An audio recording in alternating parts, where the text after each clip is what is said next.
Hey everybody, welcome to the Psychedelic Trance tutorial part number 5.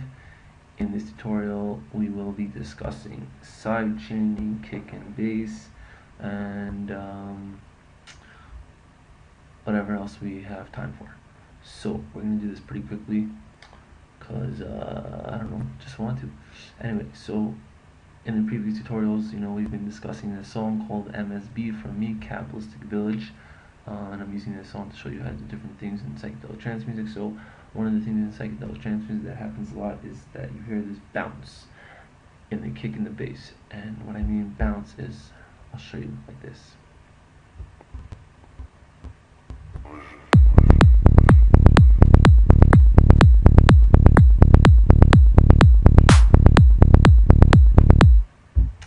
So as you heard, there is a little bit of a bounce going on, and that sound is used a lot in psychedelic trance music and in house trance and electro or whatever.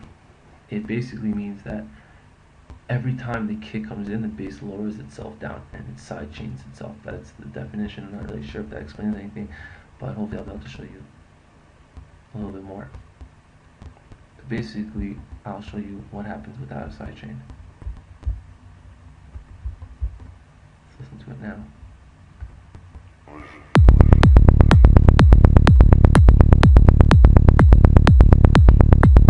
Obviously there's a very noticeable difference. So how do you get the sidechain sound? First of all, this thing loadbank.fxb, it's been stuck ever since this morning when I was working in the studio. I have no clue why. So just chill with it.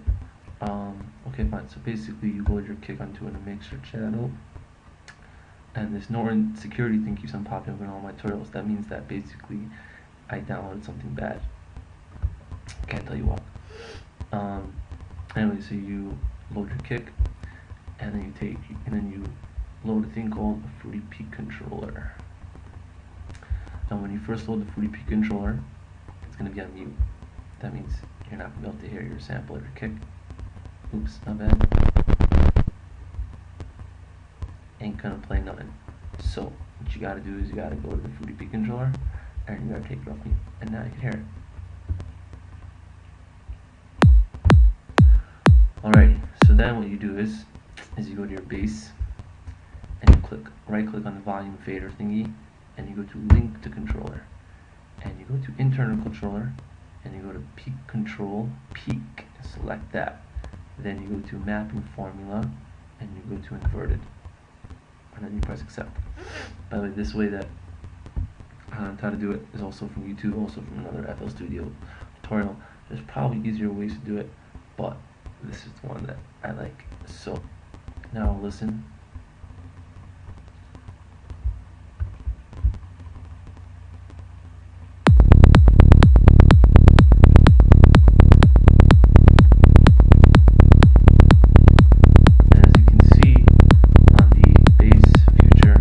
Fader is bouncing down every single time a kick comes in. And that's basically what the sidechain does. And here there's a lot of bounce and the volume fader is going above the normal amount of volume. So in the Fruity Peak controller, there's different controls. So for example, let's look at it.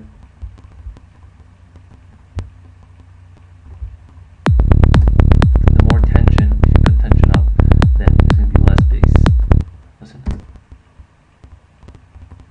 There's a lot of bounce, but a little bit too much. Put it all at the bottom. Barely any sidechain. So middle is usually good, or a little bit like that. But the volume fader is still going in there. So you go like volume like that. Maybe not.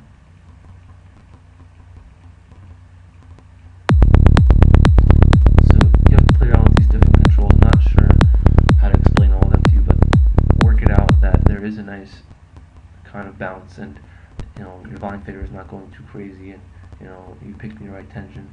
Depends, some styles of music require a lot of sidechaining and some don't, but you should always sidechain a little bit. It's a very subtle effect, but it brings the kick out a lot, and it makes that bouncing feeling, and it makes people dance, so that's a good thing.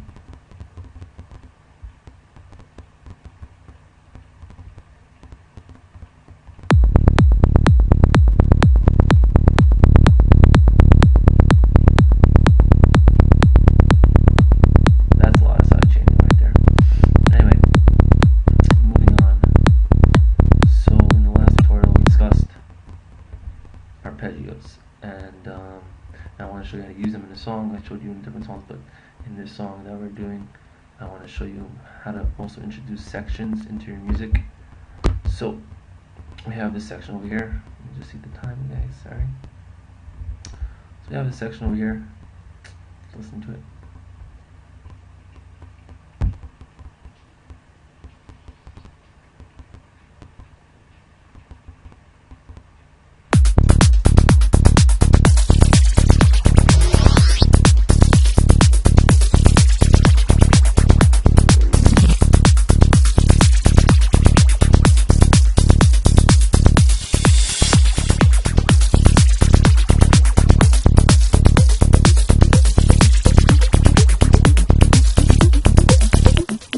Basically, we had a section, good section, kick, bass, snare, hi-hat, different random effects, hi-hat line, another effect, and we wanted to introduce in the next section of the song this arpeggio that we got from VST called Predator.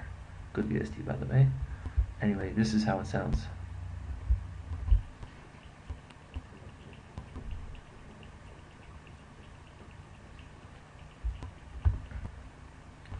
But we didn't want to bring it in, just like stop the section and start a new section, and then just like, just bring in the arpeggio without anyone knowing about it. So we started bringing it in to the song already at the end of this section, and we use volume automation so it doesn't just come in right away. It just builds up a bit. Listen.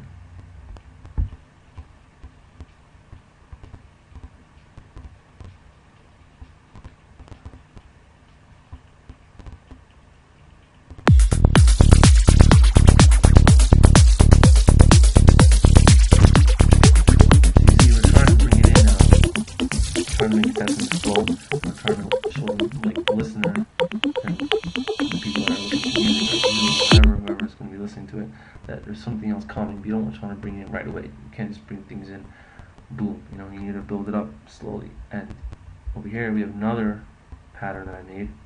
It's also from Predator. It's a different type of arpeggio.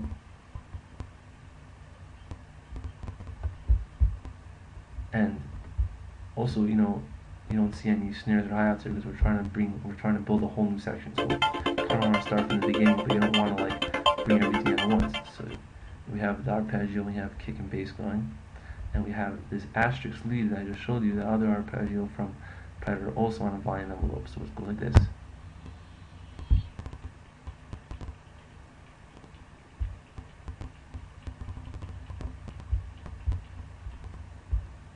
Oopsie.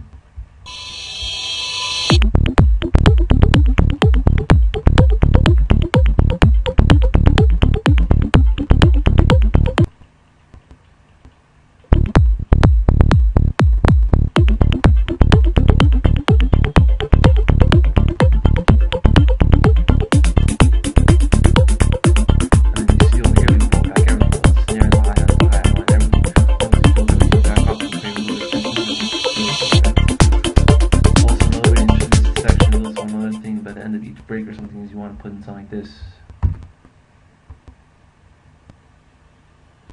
It's basically a symbol reversed. This is just a sample that I got on the internet somewhere, but they're good to do. See, they add different things. So yeah, arpeggios are good for everything. To add melodies and different things. But you don't only want to have your song arpeggios. You also want to learn how to make leads. So we also learn how to do that.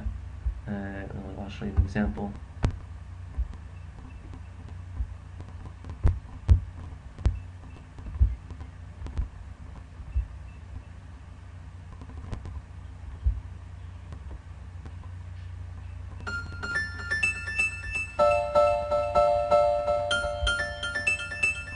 Again, over here you see we wanted to introduce this piano thing. We didn't want to leave it by itself, so we started building up the piano a little bit over here inside the section.